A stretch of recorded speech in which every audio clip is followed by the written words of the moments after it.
Stress हो रहा है, दिन भर की थकान और बिजी स्केड्यूल की वजह से बॉडी और माइंड पूरी तरह थक जाता है। नेचर के कुछ हैक्स जो हमारे स्ट्रेस को थोड़ा कम कर सकते हैं। सुबह उठकर 10 मिनट धूप लो।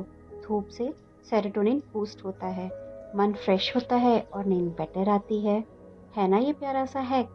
नंगे पाँव घास पर चलो, सॉफ्ट सरफेस, कूल टच और बॉडी रिलैक्स मोड ऑन। सुबह 5 मिनट योगा करो।